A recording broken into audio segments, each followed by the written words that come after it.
Olá, sejam todos bem-vindos. Eu sei que o canal está um pouquinho parado, é porque eu estou em outras atividades, então não está sobrando muito tempo para o canal. E além do que, o YouTube também corta muito a relevância dos vídeos. Cada vídeo lançado diminui cada vez mais as visualizações. Eu acredito que o YouTube não entrega o vídeo, mas tudo bem. De vez em quando eu consigo gravar algum vídeo e eu pretendo gravar vídeos esporádicos agora, tá bom? Hoje, dia 20 de novembro, nós temos uma data aí comemorada, principalmente por lacradores, que é o Dia da Consciência Negra, né? Dia da morte de Zumbi dos Palmares. Então vamos falar um pouquinho de Zumbi dos Palmares, né? Um pouquinho lá do Quilombo dos Palmares. Quilombo dos Palmares era um refúgio que ficava na Serra da Barriga, na então capitania de Pernambuco, certo? E durou aí o tempo do século XVII, em torno de 1600 a 1695. Então, os escritos de época, os relatos de época, falam que o Quilombo dos Palmares, e também os estudos arqueológicos atuais, falam que o Quilombo dos Palmares era um refúgio para escravos fugitivos de fazendas que eram maltratados. A gente teve uma escravidão negra no Brasil extremamente violenta e massacrante. Então, vários negros fugitivos que acabavam não sendo pegos pelos capitães do mato se refugiavam no Quilombo dos Palmares, que era uma região de difícil acesso, era uma serra, era de difícil acesso, se embrenhavam no meio da mata. E existiam várias cidades e vilas próximas, certo? O primeiro grande líder do Quilombo dos Palmares foi Gangazumba, ou Ganazumba. Esse nome Gangazumba, existem certas traduções do idioma africano, né? Que fala que era grande lorde, alguma coisa assim, porque acredita-se que ele descendia diretamente de uma princesa africana. Fato é que o Gangazumba, ele governou como um rei o Quilombo dos Palmares, tendo súditos, tendo ministros, tendo guarda pessoal e tudo mais. E no Quilombo dos Palmares, ele mantinha esse reino absolutista. Era um rei absoluto, certo? E quando você fala em rei absoluto, pressupõe-se que tinha penalidades para quem não obedecia ao rei. E as penalidades geralmente eram muito, mas muito pesadas. E também é fato que, apesar do Quilombo dos Palmares receber escravos fugitivos, e durante muito tempo falou-se que era um regime de divisão de tudo lá dentro e que todos eram iguais, isso é uma mentira cabal. Porque o Gangazumba vivia num luxo extremo, chegando a ter até um palácio nos moldes das tribos africanas. Né? Chegou a ter diversas esposas, diversos serviçais, e acredita-se que muitas vezes ele punia esses serviçais com crueldade.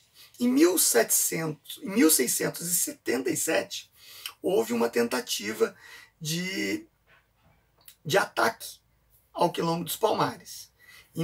Nessa tentativa de ataque, 2 filhos do Gangazumba acabaram aprisionados pelos atacantes, né, que eram representantes da coroa portuguesa. Geralmente eram bandeiras de contrato. Né? Existiam 3 tipos de bandeiras no Brasil: a bandeira de prospecção, que procurava metais e pedras preciosas, a bandeira de apresamento, que caçava índios e até negros fugitivos, e o bandeirantismo de contrato, que era aquele que era contratado pelos fazendeiros ou pelo governo local para destruir quilombos e realizar missões, certo? Então, num desses ataques, em 1677, o Gangazumba teve diversas mortes entre os seus seguidores e também 2 filhos aprisionados. Assim, ele decidiu assinar um tratado de paz entre o Quilombo dos Palmares e a governança da capitania de Pernambuco. Acontece, porém, que esse tratado foi assinado, até o irmão de Gangazumba participou do tratado. O Quilombo dos Palmares era um complexo de várias aldeias na Serra da Barriga, todas elas seguindo as orientações do seu grande rei absoluto, Gangazumba. Então eles aceitaram o tratado de paz. Acontece que um sobrinho de Gangazumba, chamado Zumbi, que nunca tinha sido escravo, nunca havia sido escravo, se revoltou contra o tio, não aceitou esse tratado de paz, porque o tratado de paz beneficiava o Quilombo, porque o Quilombo poderia fazer comércio com as cidades próximas, comércio com as vilas próximas, troca de produtos in natura, né? No Quilombo tinha pequenas plantações, principalmente de hortaliças, mandioca, pequenas criações de animais, galinhas, porcos. Poderiam fazer a troca in natura de produtos que eles cultivavam e criavam. Porém, o Zumbi não concordou com o tio e tramou a morte do tio. Você vê como esse Zumbi dos Palmares é da melhor estirpe esquerdista, né? Tramou a morte do tio, envenenou Gangazumba e assumiu o poder no lugar dele. E daí o Quilombo dos Palmares, que passou a conhecer o que foi um regime de medo e terror. Porque o Zumbi era mais jovem, mais impetuoso, e ele impôs uma escravidão severa sobre o seu povo, sobre os negros que viviam no Quilombo dos Palmares. Eles eram obrigados a trabalhar em lavouras nas terras do Quilombo. Tudo que eles produziam eram pertencentes a Zumbi. Você vê aquele absolutismo centralizador que comandava tudo e pesado na vida das pessoas, né, do Quilombo. E punia com severidade, com morte, quem desobedecesse às suas ordens. Então ele foi um assassino, assassinou seu próprio tio, assassinava seu próprio povo, que o desobedecia, com requintes de crueldade e tortura, e também praticava a escravidão sem nenhum pudor. Ele nunca foi escravo, né? Nunca sentiu na pele a crueldade que é a escravidão negra. Ele escravizava seu próprio povo. Então tem que cair por terra essa imagem de que Zumbi é um libertador dos negros. Na verdade, ele é uma imagem construída pelo cinema pós governos militares, que a gente sabe que o cinema brasileiro ele foi totalmente ocupado e aparelhado pela esquerda. Então, Cacá Diegues e esses outros cineastas esquerdistas criaram a imagem de Zumbi herói, libertador, bonzinho e lutador, guerreiro contra a maldade dos brancos, né? Na verdade, é uma mentira histórica. Vários livros também foram produzidos a partir da década de 70, tentando passar essa imagem de Zumbi como um grande herói dos negros e um libertador. Nenhum livro a partir da década de 70, cita que ele foi um assassino, envenenador do próprio tio e um cruel escravocrata, né, que tinha centenas de escravos que eram punidos com a morte e castigados com torturas físicas, certo? O Zumbi dos Palmares acabou encontrando seu fim na Batalha de 1695, quando o bandeirante de contrato Domingos Jorge Velho foi contratado pela capitania de Pernambuco e pelos fazendeiros da região para acabar, dizimar com o Quilombo dos Palmares. E assim foi. O Domingos Jorge Velho tinha uma grande caravana de agregados e que eram fortemente armados. Ele conseguiu subir a Serra da Barriga, apesar das dificuldades do terreno, com alguns canhões e içando esses canhões com cordas, e conseguiu fazer com que o Quilombo dos Palmares chegassem ao final. Foi uma batalha feroz, sanguinária, e vários quilombolas acabaram mortos e vários capturados. Zumbi dos Palmares, existem relatos românticos a partir da década de 70 que fala que ele lutou até o final e que ele acabou caindo num precipício, o que causou a sua morte. Na verdade, não se sabe o que aconteceu com o Zumbi dos Palmares. Sabe-se que provavelmente ele tenha morrido durante essas batalhas, certo? Mas não se sabe como.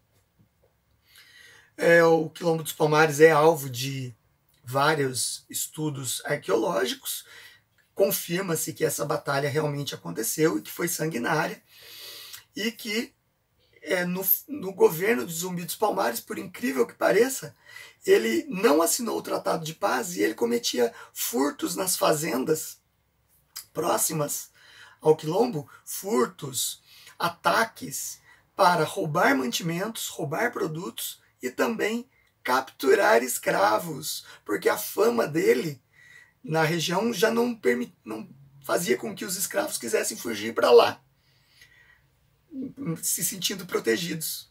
Pelo contrário, eles evitavam fugir para o Quilombo dos Palmares. Então, para que o Quilombo dos Palmares continuasse tendo mais escravos servindo esse ditador sanguinário, ele atacava fazendas para também roubar mulheres escravas e mão de obra masculina escrava negra, certo? Naquela região. Então, a gente precisa desmistificar, porque o que a esquerda faz é uma lavagem cerebral, uma mentira. Vários livros didáticos mentem sobre Zumbi dos Palmares, passando uma imagem de herói para nossas crianças na escola, e elas crescem achando que esse assassino fez bem para a cultura negra. Na verdade, não. Ele é uma mentira, um engodo construído pela mentalidade esquerdista.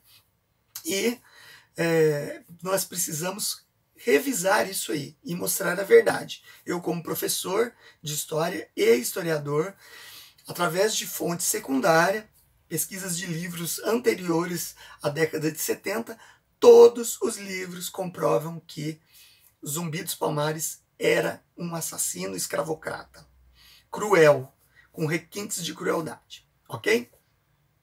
Então, 20 de novembro, que o movimento negro, que não valoriza o negro, na verdade, ele comemora como se fosse um dia de luta.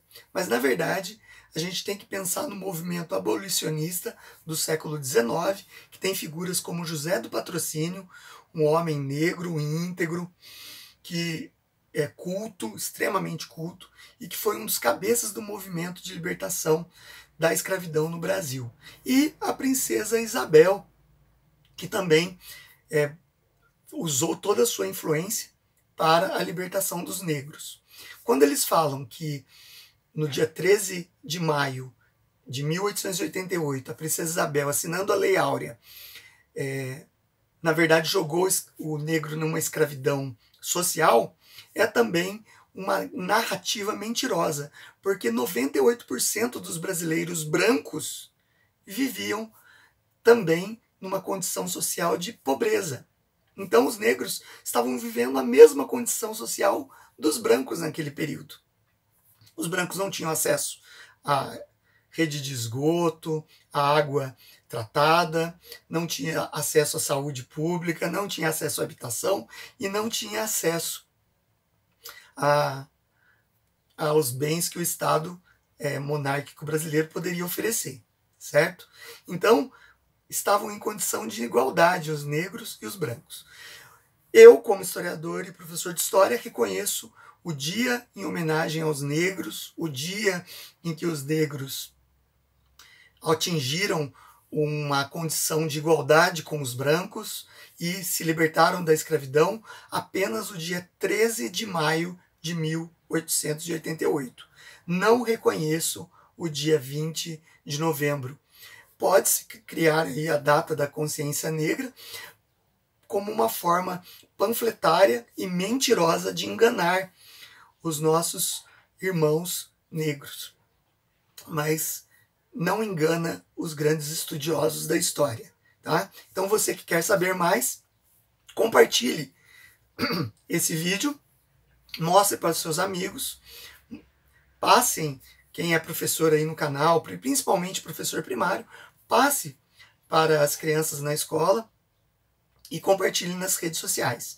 O canal tem o Apoia-se, a partir de R$1 vocês podem estar remunerando as minhas aulas, já que o YouTube não remunera. Essa remuneração do Apoia-se é simbólica, tá? E você colabora com o canal e eu sou muito grato por isso. Então eu deixo aqui meu abraço a vocês, muito obrigado. A série da Segunda Guerra Mundial que eu venho fazendo, eu devo dar continuidade, mas com mais espaços, tá bom? Um abraço então, até o próximo vídeo.